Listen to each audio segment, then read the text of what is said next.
Okay, so here's what we got so far. I cut it out, cut out the plastic,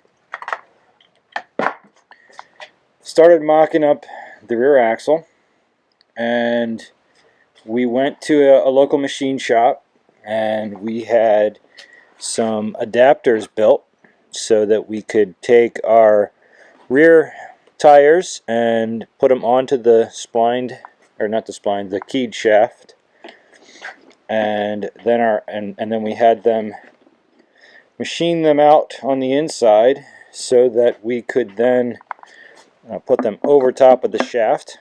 And for temporary, we can tighten that screw down to hold it into place, and then eventually I'll run a weld bead around there to hold it into place, and that helps us set our width. We are now back to factory width. You can see the different wheels and tires that I've been messing with to try to find out the right combination to fit on here.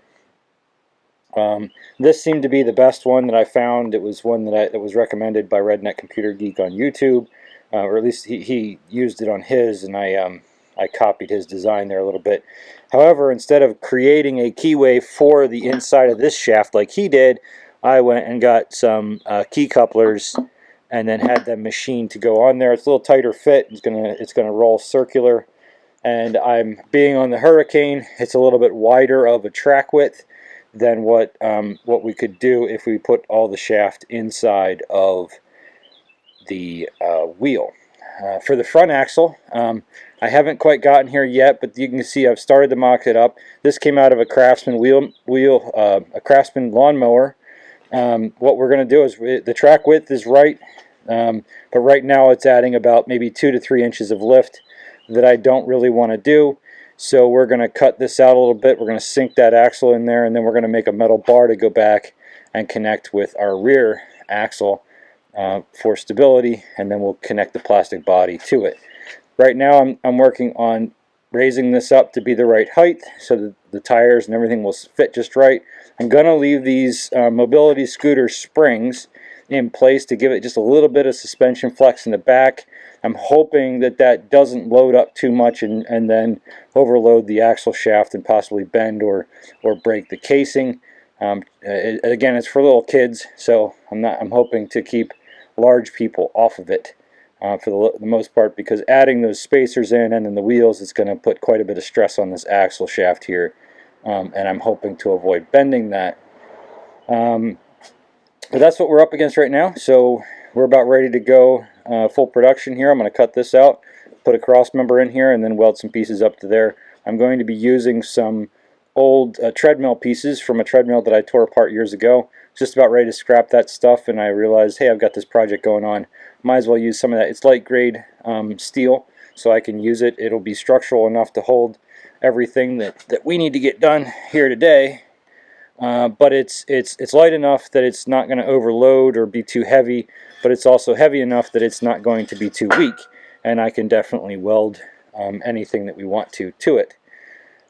So that's where we're at right now, and we're about ready to go production. Or, well, production full scale.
I don't know what I mean by that. I really don't know what I mean by that. I have no idea what I'm doing, but this is a lot of fun, and I can't wait until the boys get to ride on it. Because Jeep.